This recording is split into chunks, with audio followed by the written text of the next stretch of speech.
If you've been wondering how photographers make their photos look so editorial, today I'm going to teach you my entire workflow and show you exactly how I do it. I'm going to walk you guys through my entire post-production workflow, and I'm going to show you how I color grade, how I edit my images, and do subtle retouching all the way up to the final image.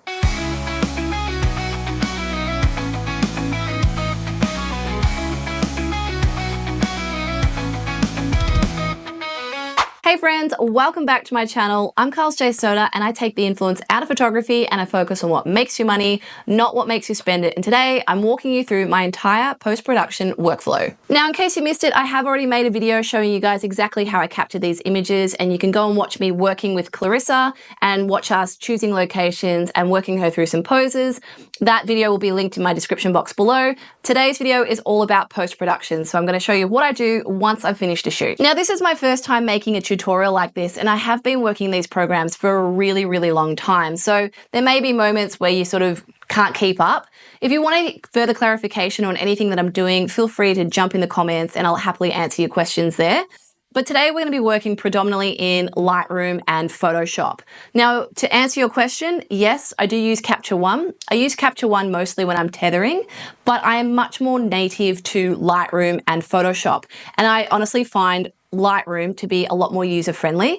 So today we'll be working in that, but if you would like a Capture One tutorial, I'm more than happy to make that in a separate video. But for today's video, all you need is Lightroom and Photoshop. I'm going to walk you through some basic edits.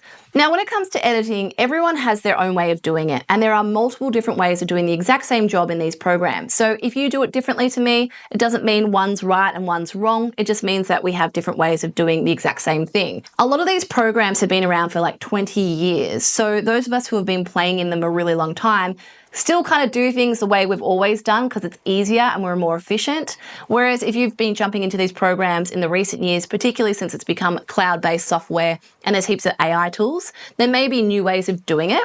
And there's a lot of things like generative fill that make life a lot easier now, and also, content-aware fill.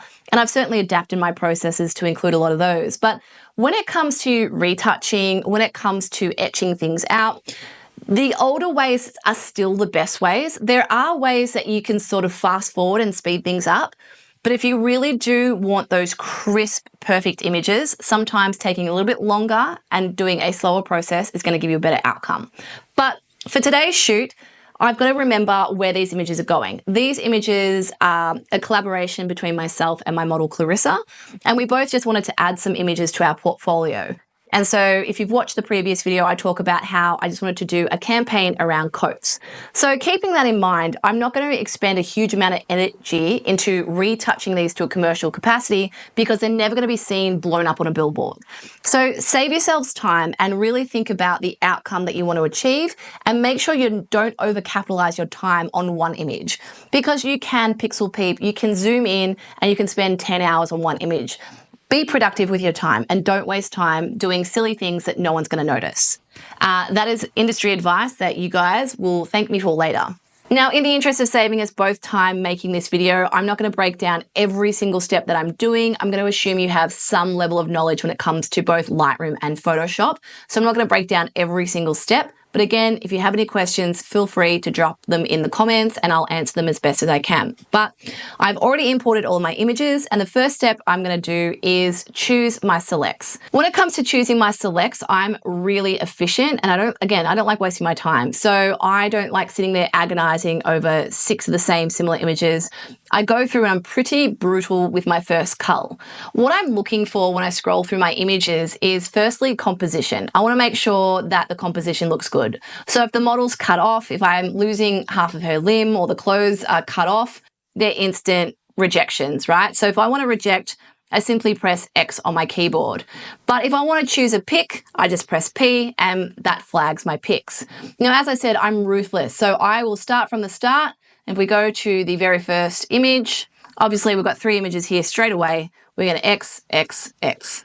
And now I'm going to go through and looking at these. Now, I don't sit here and reject every single photo. Again, I like to be efficient. What I'm looking for is any photo that immediately stands out for me. So I go into my Develop tab, and that way I'm just looking at one photo at a time. I've got my film strip down here, and using my arrow keys, I've got my right hand on my arrows, I've got my left hand on P, and I'll go through and immediately just look at things that I like. So obviously looking at these photos, these are the beginning shots. I'm getting my settings right. I'm looking at the light.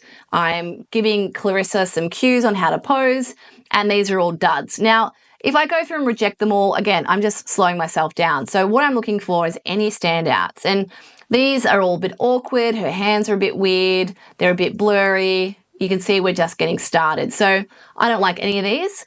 So this would be an example of an image where I immediately know that the composition's off, right? Claryssa's on the far left edge of the frame.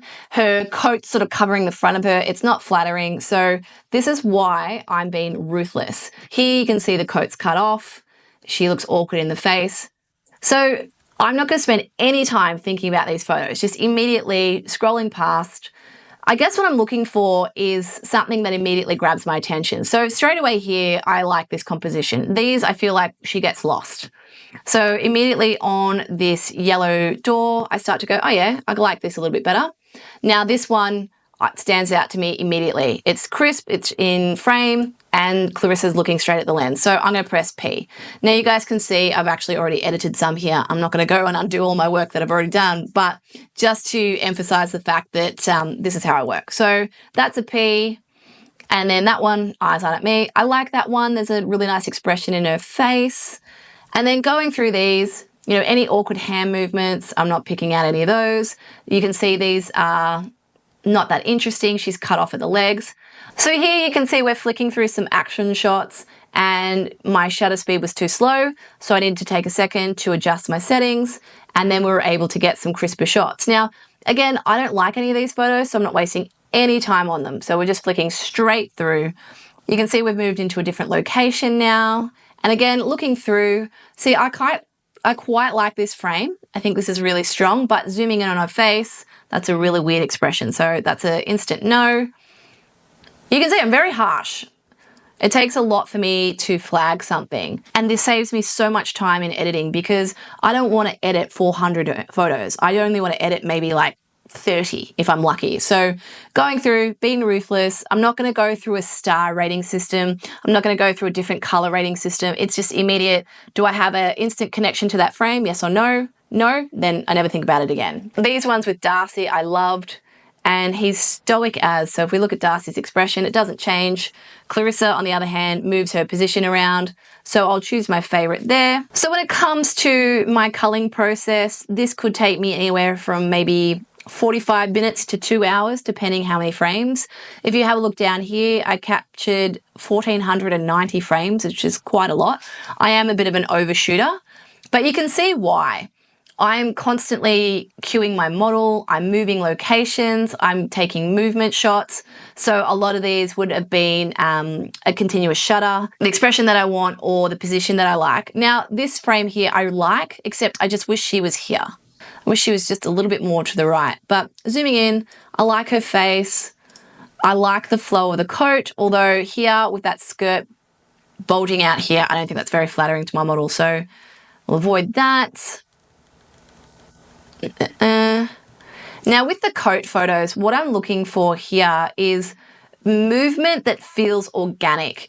So obviously I don't want any photos where she's about to throw the photo because obviously look at her hands, that looks weird. And I don't want any images where the coat is collapsing on itself. So images like this, I don't like. And again, looking at her hands, I call these T-Rex hands. Now that's not Claryssa's issue. That's just obviously we move and we make different gestures as we're moving along. I'm looking for openness. I want my model to look relaxed. I want it to look organic. So if there's moments between frames where she's pulling weird poses or weird faces or her hands are doing weird things, they're instantly gone. My pet peeve when it comes to photos like this is awkward hands and awkward expressions. So immediate no's. So let's have a look at a photo I have selected as a pick. When I zoom in, first thing I'm looking at is the expression. I think Claryssa's got a really nice expression on her face there. Her hair looks lovely. But what I really love is the movement I've captured in the clothing. So not only can I see the jacket, I can see the skirt, but what I really love is this little peekaboo of skin here and the full boot that's on display. When it comes to a fashion editorial, obviously we're shooting for the clothes, not for the model. So you've got to be mindful of making the clothes look good. And I think this is a really nice frame for that. So that's why I picked it. All right, on to our next location. You can see we've had an outfit change. And what I'm looking for here is, again, expression, making the clothes look good. And you can see there's multiple images where she's sitting in the same position. The reason I'll choose one over the other is either the way the clothes are looking or Claryssa's expression. It's that simple. So you can see I've made one select here. And what I did notice is that this is a really tall palm tree that's kind of cutting the photo in half. So I immediately moved my position and then I tried to shoot upwards at Claryssa, and I didn't think that was particularly flattering to her. So I've moved back to try and capture more of that beautiful building as well. And you can kind of see as we go through these photos where I'm cueing Claryssa. I might be saying chin up, chin down, grab the coat, move your hand, cross your legs. And you can see how all those cues create a nicer composition or just give her a more flattering expression. I love this photo here, which is why I picked it. And you can see why. Contrast it to here where her chin's down. I don't think that's a nice expression. This one up here, chin up, it looks far more elegant. So that's why we've selected that. Now, something I'm really mindful of when it comes to my compositions is looking at vertical lines and if they're cutting the frame in half. And you can see here, this edge of the building is actually cutting through Claryssa. And it can be a bit jarring to the composition because it doesn't look organic. Now, this isn't an explicit rule, so don't take this verbatim and be like, I can never have vertical lines cutting through the frame. You can actually get some really cool, interesting, edgy photos doing that. But given what she's wearing and where we're shooting, I just don't think that kind of composition works, which is why you can see I've moved myself around. Now, I know what you're going to say, Carly, you've actually picked a couple of photos where you do have that vertical line, and you're right, I have. That's because I like the expression. So I'm going to pick them now, but chances are when it comes to the final edits, I'm going to eliminate them then. When we have a look at some of these frames, you can see I've readjusted my position. Here we had, again, vertical lines from the window cutting into her head. I've taken a little step to the left and now her head is in between. And I thought that looked a little bit better. So when it comes to shooting, these are things that you learn only through repeating the process time and time again. There's a lot to think about, but as you start to really knock up those hours, these things will become a little bit more intuitive and you don't have to overly think about them. Moving on to our next location, again, we've got some movement shots, so I need to be really ruthless here and find photos where both the garments and Claryssa look nice in the frame.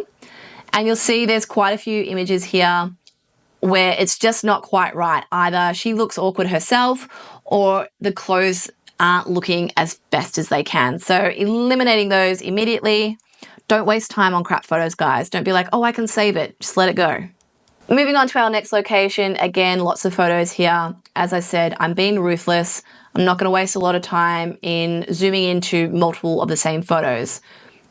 And again, this comes with time, guys. Don't feel like you should know how to do this immediately. You'll learn to trust your eye and trust your judgment, and you'll know what you're looking for. Moving on to our final location, these are some of my favorite images. So I'm going to take a little bit longer here because I love the composition, I love the expression, and obviously at the end of the shoot, that's when everyone's warmed up, everyone's relaxed, everyone's having fun, and that's where I find I always get my best images. So at this point, Claryssa and I were just having a ball. We were laughing and everything was just working out really well. So I want to find the best photos here. So I'm just going to go through and have a look at her expression, something like that. Like, I love that. That's amazing. And we are at the end of our photos. So now you can see I've flagged a bunch of images. If I come up here to where it says filter and I click the flag, it's going to instantly show me all of my selects. So you can see from 1,490 photos, I've only selected 97. That's a pretty brutal cull. The only time I will go back and look for other images is if I've accidentally selected an image that's just not quite right. I will simply unselect the filter and just go either side of the frame I've selected just to see if there was an extra frame in there where I may have missed. But as I said, with a bit of practice, you get really good at this, so you don't need to waste a whole lot of time. So I've selected 97 images. Am I going to edit all 97? And the answer is unequivocally no. I'm not going to waste my time doing that. What I'm looking for in this 97 is the best shots. So for my final cull, what I do is go back to the first scene and I just look at all of those images and I choose the best ones from there. So as you can see, where Claryssa is wearing the houndstooth coat, we have 14 images. I'm going to look for the best of these images, and I probably want maybe 2 or 3. Now you can see down here, I've got a star rating. This would be a photo that I've looked at on the back of camera and thought, wow, that looks really good. But now that I've got it into Lightroom and I can see it bigger, I don't like this at all. So you can rate these images on your camera as you're going, but now that I'm in Lightroom, looking at her expression, I don't like it. She's got an awkward hand and I think she's too close to that fence. So I'm just going to instantly X that, which is why we import everything before we make our selects. We don't choose on location. So I've only chosen 2 photos here with the yellow door, and I'm just going to click through like this, just literally going left, right with my arrow key. And I think it's more powerful when I see her face facing me. So I think that's the one. So now this is where I just unflag that. I'll just reject it because it's just easier. And you can see I'm going to do the same thing now for the rest of them. Moving on to our next location with Claryssa in the green coat, I'm going to have a look at these images and see what I like. Now, I quite like this expression, but what's really bothering me here is this vertical line through the composition. It just cuts the whole photo awkwardly in half. So even though I really like the way she's positioned, I'm going to have to cull it because I just don't think that's going to work. When it comes to my portraits, what I'm looking for is eye contact. I really like when my model's staring down the lens. But what I'm looking for here as I click through these is an expression that feels compelling. I want to feel drawn to the photo. I want to feel a connection. And anything where I feel like there's a bit of awkwardness is an instant delete. So this one feels a little bit awkward to me. It feels like she's a bit strained in the neck. So I'll cull that. Now that I have all of my favorite images selected, the next stage I move on to is cropping and rotating any images that need to be realigned. So when I'm shooting, sometimes I'm a little bit off center, or maybe the horizon line is a little bit crooked. I'm going to go through very quickly now and reposition any photos and also crop in on any photos that I feel like could do with a tighter composition. So I'm going to start back from the start and make my way through all of my selects. So we've made our selects, we've done our cropping, now we're going to move on to color grading. And this is where every photographer influencer under the sun wants to sell you their presets. I am not a big fan of presets. I have them, I've downloaded them in the past, but what I find is they actually interrupt my creative process. If anything, they're just a bit of a guide for some different color grades that you can try, some different ways of adding grain or taking away grain, but you got to remember the way presets are made. Someone will have done a shoot like what I'm working on with Claryssa, and they will have come up with a color grade that works for that shoot and that lighting setting and that location, which means that when they sell you those presets, it all looks amazing because, of course, those presets were tailored to that specific shoot. But when you come and try and apply them to your shoot that doesn't have the same lighting, that doesn't have the same textures or tones, it's going to look totally different. So in the beginning, I think they're great to give you a bit of a guide of what's possible, but do not rely on presets. And if you're going to use them, by the time you've finished your edit, you'll realize that you didn't need them anyway because you moved so far away from where they set you. So with that all being said, let's have a look at some presets that are built into Adobe. These are the ones that come with the latest version of Lightroom. You can see we've got summer, we've got spring. And all I do is, this is how I use presets. I literally scroll through, I get a bit of an idea for some colors and say, oh, do I like that? Do I not like that? And the problem with presets, again, is it really comes down to current trends and fashions. That's what presets are. They're like, oh, this is currently trendy, so do this. You know, color grade like the Joker movie, color grade teal and orange, as everyone else is doing. So don't rely on presets. Have a bit of a play. So looking at this image, you can see I've already done my crop, but I actually feel like I can go a little bit tighter with this crop. So I'm just gonna have a quick play. Now, it's my intention that this photo is gonna go likely on Instagram and in my portfolio, which is why I'm keeping it in this vertical composition. But what I might do is actually tighten it up around her face. Now, I wanna keep some of this light texture here, but I feel like most of the important details are now in that crop. So you can see I've cut off a little bit of that light, so I want to have a little bit of that still in there. And I feel like that actually looks really cool. Now, I love this photo for a lot of reasons. One, I feel like her hair looks amazing, her expression's amazing, but I actually love all of these light leaks and these little bits of detail that just make it look like a cool nighttime vibe. So the first thing I'm looking at here is, so now that I've cropped the image, the thing I'm looking at is her skin tone. She looks a little bit jaundiced, and that's because she's standing in front of a yellow neon sign. So what I'm gonna do is come down here to my mixer palette, and I'm gonna choose orange, and I'm gonna have a look what happens when I slide the orange just a little bit more to the warmer side. And you can see immediately that fixes her skin tone. Now, it doesn't need to be dramatic. We're not going crazy like this. We're just going subtle with these sliders. So now I feel like she looks a little bit better, but I actually don't want that much saturation in the skin. So I'm gonna pull the saturation down just a little bit. And as you can see, I haven't moved it a lot. It's just enough to really complement her face. And if I zoom in there, I feel like that looks a lot better. You can still see there's a bit of yellow. So we're gonna come across to the yellow, and we're gonna push the yellow slider over to the warmer side. And again, we're gonna pull some of the saturation back down. Now you might be thinking, Carly, these changes are so little, they're not actually having any impact. But what you gotta remember when it comes to editing is that all of these movements compound. And going too hard in the beginning will end up with a really muddy image. So we're making incremental changes, we're watching, we're building, we're zooming in, we're zooming out until we feel like we're heading in the right direction. So now that I feel like her skin looks a little bit more normal, the next thing I'm going to look at is the major colors in the photo. So obviously we have the blue of the coat, the navy of her dress, and we have the light here. Now, in adjusting her skin tone, I have actually taken away a lot of the saturation from the light, which I really liked. So I'm going to immediately bring that back in, and I'm going to do that with a gradient mask. So coming over here to my linear gradient, all I'm going to do is create a linear gradient here on the left-hand side, and I'm going to slide that temperature back up to the warm, and you can see I've added a lot more vibrancy back to it. Now I could do this multiple ways. This is just the way I like to do it, but I don't want to impact too much of Claryssa. So what I might do is come up over here to my minus, and I'm going to subtract from this mask the subject. So thanks to AI is going to go in there and cut out Claryssa so it's not impacting her too much.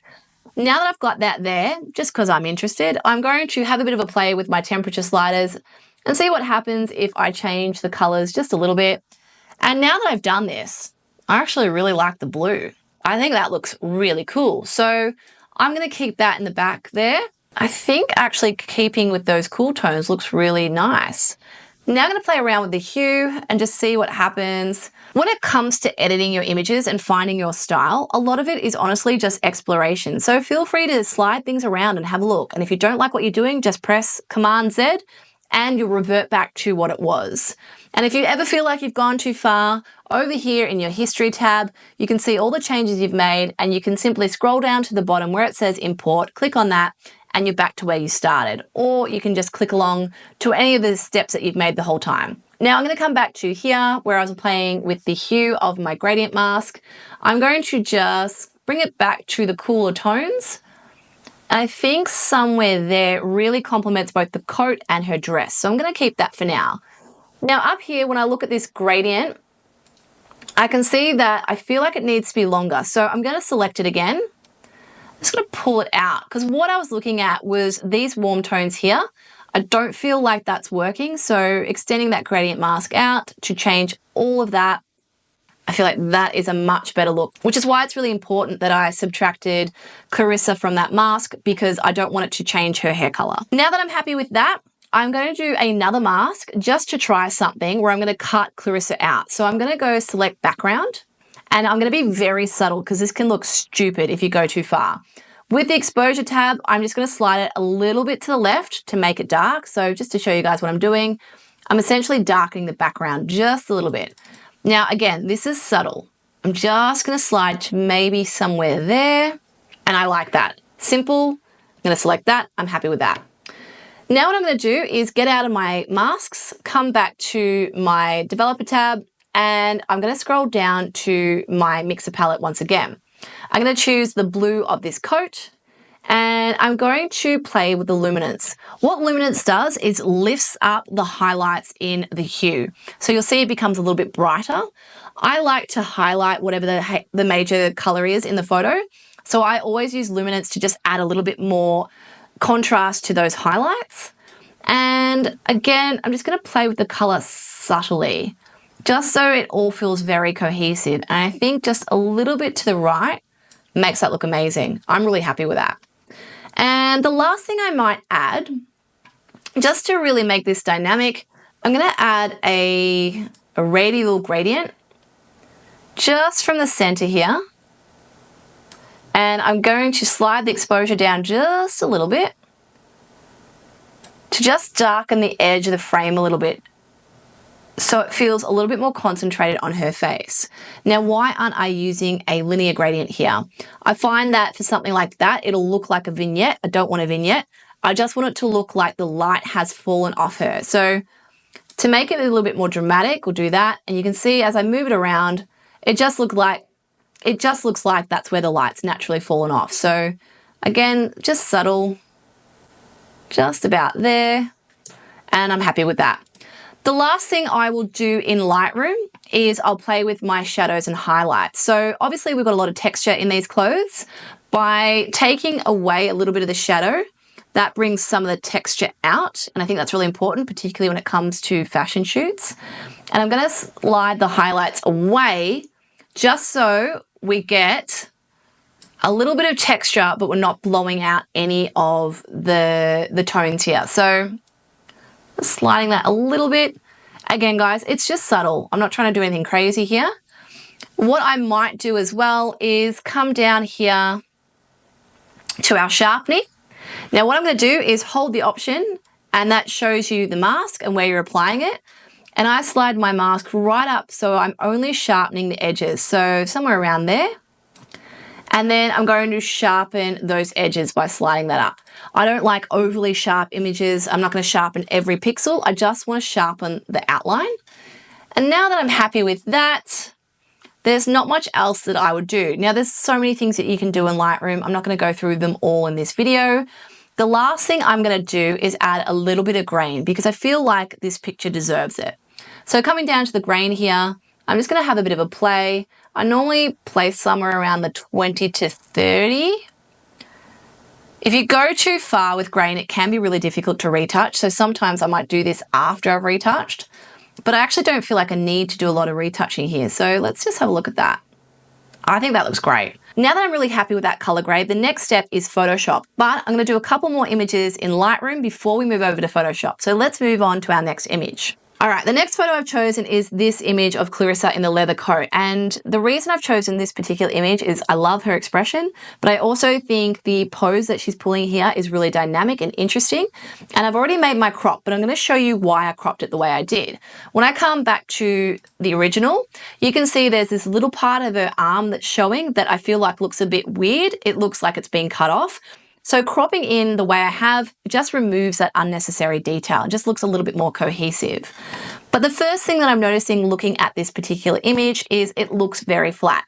Now there's a lot of texture here. She's wearing a rib knit dress. She's got a leather coat on, and of course we've got all the texture in the building behind her. So what I want to look at is immediately lifting those shadows.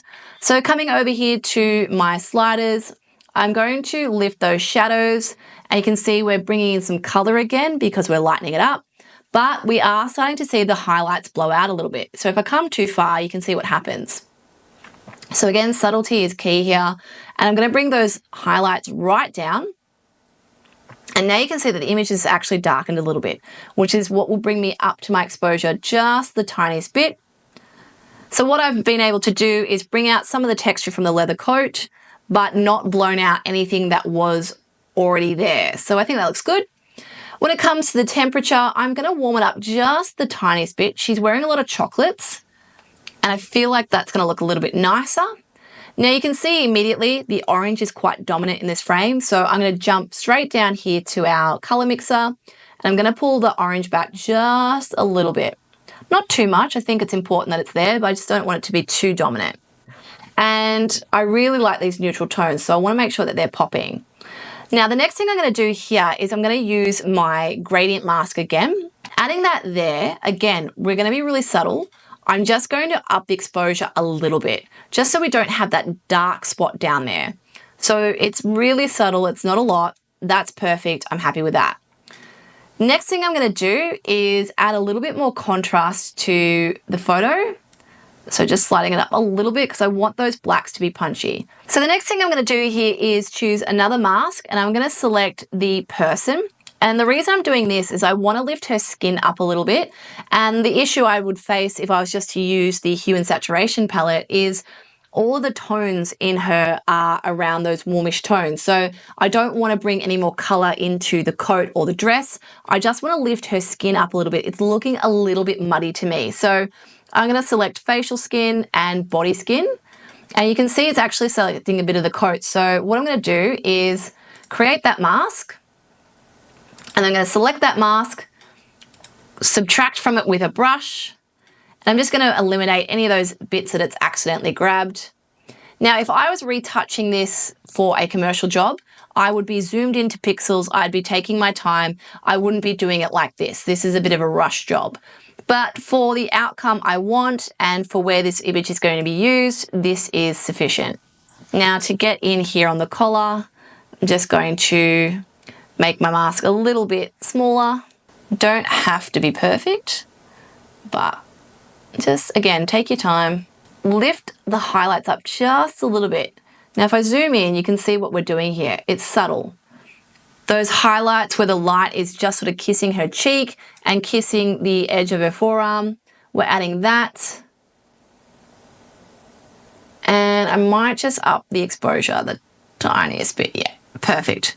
So you can see what I'm doing. It's just adding a little bit more light there. And again, subtle, subtle, subtle, subtle, just about there. I'm happy with that. Now what I'm going to do is come down to my color grading section, and you can see our 3 color wheels here.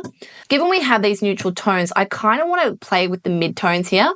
So that's our top circle. And all I'm going to do is bring our little circle out and draw it around. And I'm just having a look at what these colors do. Now, again, anything in the extreme looks stupid. So try and keep it as close to the center as possible and just see what happens when you add a little bit of color to those mid-tones. And I actually think that's not helping me, so I'm going to leave it there.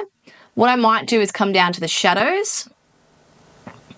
And all I'm looking for here is just seeing if I can add a little bit more dimension. Now, straight away, when I add a little bit of orange, I feel like that does something to the frame, but it is a little bit too strong. So, just going to have a play here, see how much we're applying.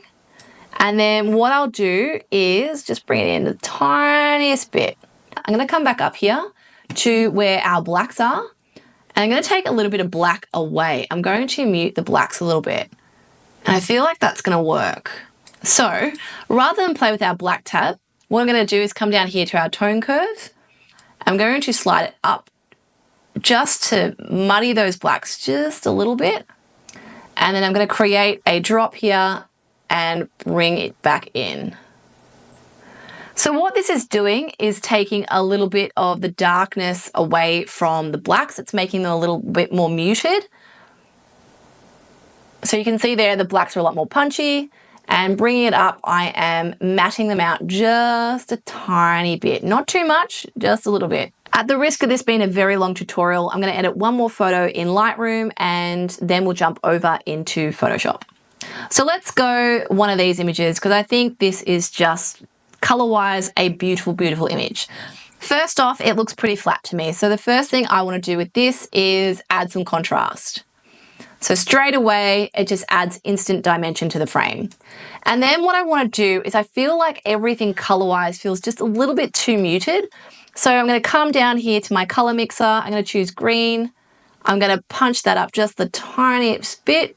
I'm going to move across to my blue because remember our colors are made up of multiple colors. And you can see that's affecting the pavement as well. I like that. If I move this just a little that way, I think, cool it down a bit. Yeah.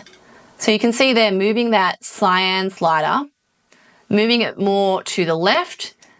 It's giving that coat a little bit more of an olive green and just bringing the luminosity up just a smidge, tiny bit. Now again, if I'm having a look at her skin, I feel like it's very obvious that she's cold.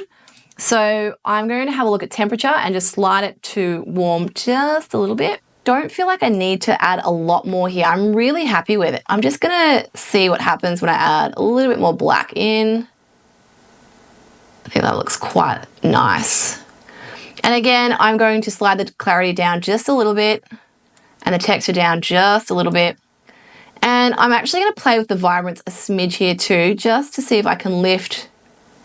Yeah, that's it. That's it. That looks great.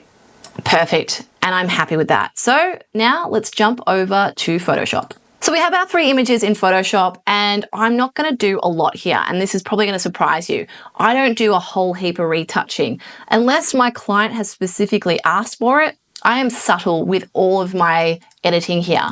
So a lot of people will go in there and retouch every blemish and then recreate the skin texture. That's a very old way of doing things. I don't feel like that's well received these days, and I personally don't like it because we all have texture and you look a bit plastic otherwise. But something I'm really pedantic about is any hair that's cutting into either the eye or across the lip. So for example, any flyaways that may have sort of settled in her eyelashes or any flyaways that are coming near her lip. So you can see there's a little bit there, but to be honest, that's teeny tiny. All I'm going to do is select my spot healing brush. So selecting that, I'm going to create a very, very, very small brush. I'm going to zoom in really tight and just grab that little lip there. Now again, some people wouldn't even notice that, but I notice it, which is why I get rid of it. It just annoys me. And at the end of the day, we're all about pleasing me. Now that I've zoomed in, I can see this weird little white circle here. So I'm going to zoom out and I'm going to zoom in and remove that. So for whatever reason that is there, let us remove that out. And then, perfect. That looks way better. I like that. Now, obviously the next glaringly obvious thing is we have got some hair here on her clothing. So I'll go in and remove that. There is a really good way of doing this, but when it comes to textured fabric like this, we want to be careful. But if we come up here to where it says filter, and we come down here to noise and choose dust and scratches. This could be a really good way to remove any of those sort of like white little bits of dust that settle on fabric. But we've got to be mindful that we're not affecting the texture of the coat itself. You do have this little preview here. So if we have a look at the radius, you can kind of see what it's doing. Go too hard, you lose all the texture. So again, subtlety is the key. Maybe 2 pixels is good. And I'll leave the threshold at 0. And all that does is just takes away a little bit of the lint, a little bit of the white stuff that you might see on darker fabrics. Now that I've done that, having a look over this frame, there's nothing else that really stands out to me. I think her hair looks great. I think I like all the light leaks. The only thing I'm thinking is, can I just bring out just a tiny bit more in her face? So I'm going to come over here to my dodge and burn tool. I'm going to choose dodge. I'm going to keep the exposure really low. I'm going to keep it about, let's say 15. Now what's really important here when we're doing anything like dodging and burning or retouching is subtlety. So don't go hard. Don't go like 100% with your brush and just like slap it on. Think of Da Vinci, painting Mona Lisa, brush stroke by brush stroke. Take your time with it. So what I'm going to do is keep the brush quite big here. But remember the exposure is really low. I'm just going to hold it over the top of her face and go 1 click, 2 click. And you can see all I've done is make those highlights that are already there just pop the tiniest bit. So if I come back into my history and I bring it back, you can see all it's done is just make it look like there's a little bit more light on her face. So Just dodging there. Now again, when it comes to dodging and burning, if this was a fashion portrait, if this was going in a magazine, I could do a whole video on how to dodge and burn specifically for that. But this is just a nice photo that I want it to be subtle. I'm not trying to achieve that super commercial look. If this was a full retouch, I would take my time. I would set up adjustment layers. I would go through and make sure that I am not editing the original image itself.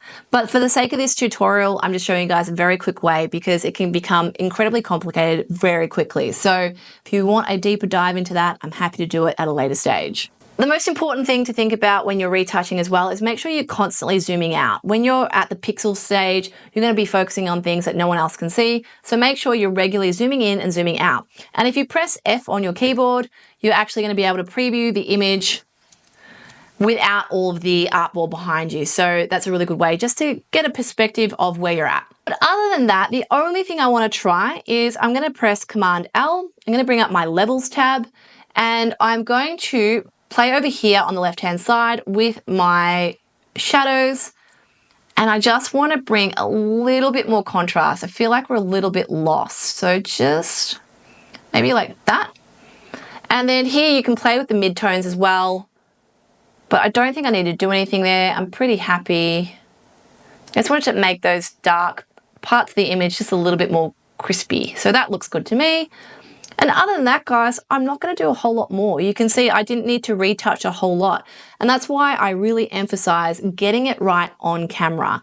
Yes, you can do all sorts of stuff in post-production. Yes, you can Photoshop things. But at the end of the day, your time is valuable. You don't want to be spending 8 hours in post on one photo. That doesn't make you a very profitable photographer. So learn to get it right on camera and you'll save yourself so much time in post. Moving on to our next image, there's not a whole lot I want to do this, but I wanted to zoom in and have a look at her face. And because we have such a nice crisp image, I'm just going to have a look at any distractions. Now, I've talked to you guys about hair. I can already see a couple of hairs coming across her eye, and I feel like this little bit of hair here coming on her neck annoys me as well. But before I go and retouch that, I'm going to zoom out and be like, can you even see it? Yes or no? And to be honest, I don't think you can. So we're probably going to leave that. But what I am looking at here is any distractions on her face, any unevenness, any texture that I feel like doesn't help the frame. And of course, if someone has a pimple or something like that, the first thing I'll do is remove it. But all in all, I mean, when you've got a model like this, there's not a lot of retouching, guys. Me, on the other hand, would be here for hours. But if I'm being pedantic, I might just grab my spot healing brush again, and I'll come in here and just grab these little rogue hairs. But this is honestly, I'm just clasping at straws at this point. So you can see here, there's actually a little hair cutting across her eye, but no one else would have known that was there. So I'm probably being a little pedantic, but I am going to grab this one hair that comes across her eyebrow. That's it. Nice. I'm happy with that. And maybe this little bit here. Now, if you want to do this the correct way, you can set up an adjustment layer. But for the sake of keeping this video not 4 hours long, I'm just making these changes directly on the image.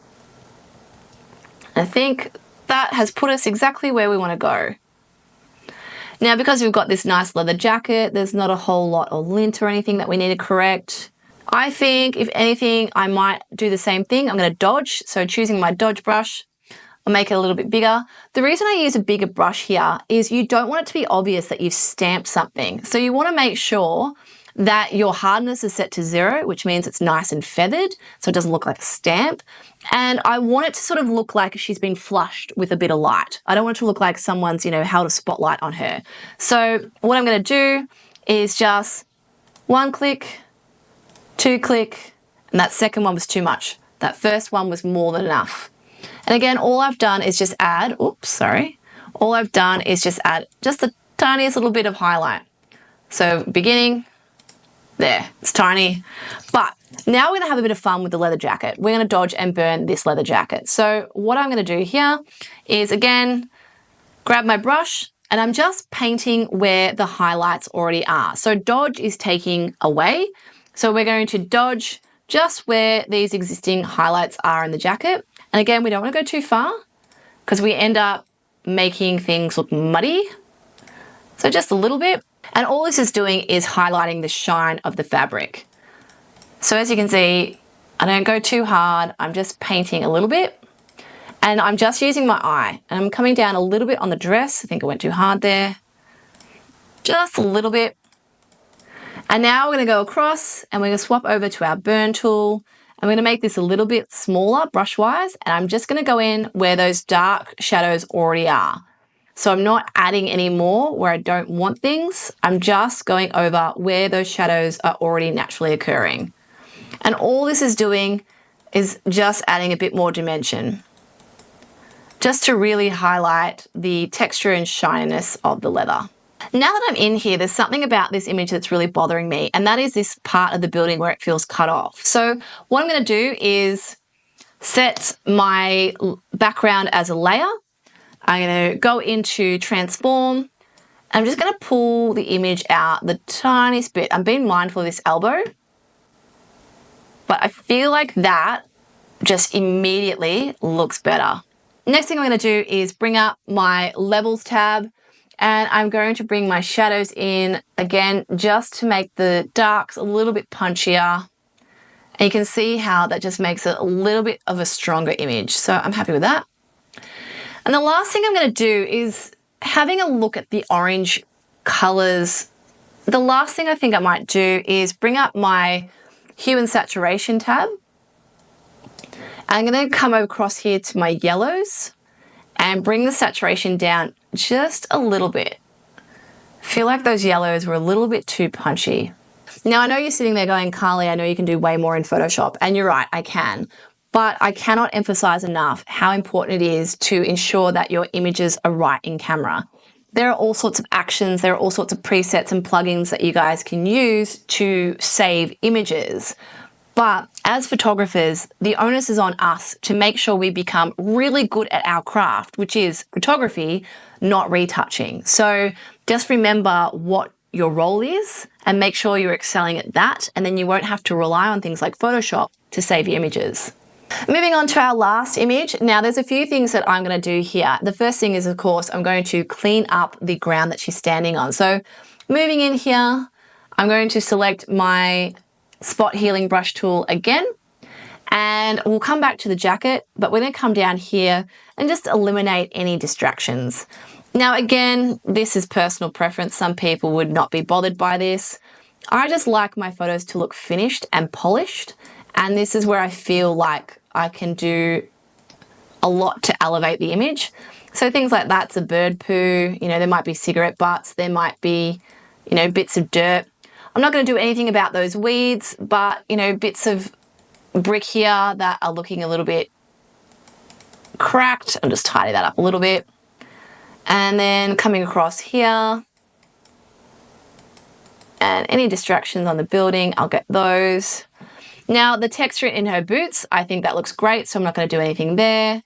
Coming up here, you can see that this is actually my coat and it's covered in dog hair, so we're going to fix some of that. So again, you can use a spot healing brush for these bigger pieces of hair. And of course, if you're zooming in, you can see all the faults. But you're going to remember, if this is just going on social media and the web, a lot of this will get compressed out of the image anyway, so you won't see it. So don't be spending 4 or 5 hours on one image, because you might find by the time you export it, no one's going to see it anyway. Now, if we come back up to our filters, we're going to choose, come down here to noise, dust and scratches. So we want to make sure that we're only impacting the part of the frame that we really care about. We're going to bring our radius back down to 2. And that's going to eliminate any lint that's on the jacket. And zooming back in, I'm just going to have a look at any pieces that didn't quite get cut out. So these bits here. And you can see there's some little bits coming off on the edge here as well. Rule number 1, take a lint roller with you on the shoot.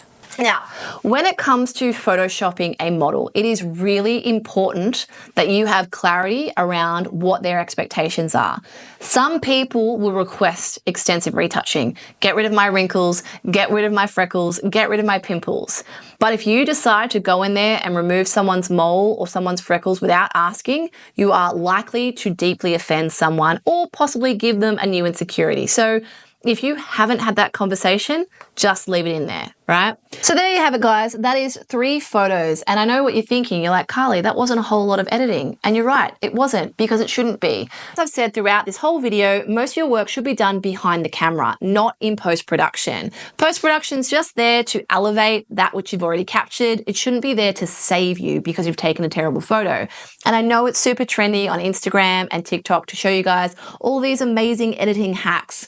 At the end of the day, a good photographer doesn't need them. If you really want to elevate your photography and make editorial looking photos, you need to make sure that you understand the exposure triangle, that you understand what lenses to use and what focal point to use, and also that you have a thorough understanding of lighting, which is probably the perfect segue for me to plug my own book, and that is called Illuminate.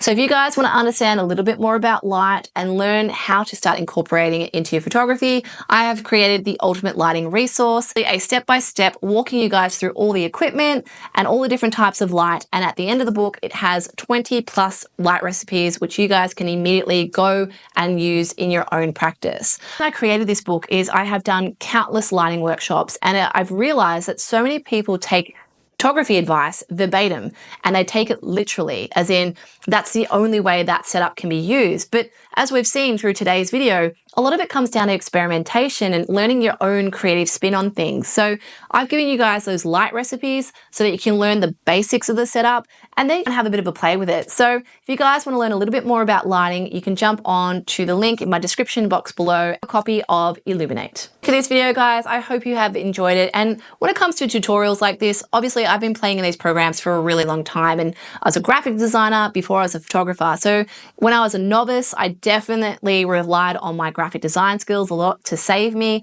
But with time and practice, I've realized how important it is to make sure you get things right on camera first. So if you take anything away from this video, please, please, please spend more time on tools. So with that all being said, that is it for me. That is it for this video. Please like, subscribe, do all those YouTubey things. It has been a really fun experience to jump onto YouTube and make these videos. And I'm so grateful for all the support I've had at this point. You know, it's a very small channel and it's growing, but I'm enjoying it. I'm having a great time, and I'd appreciate if you jumped on there and subscribed. And with that all being said, I should probably go and let you guys go do whatever you want to do. So thanks, guys. I will see you all in the next one.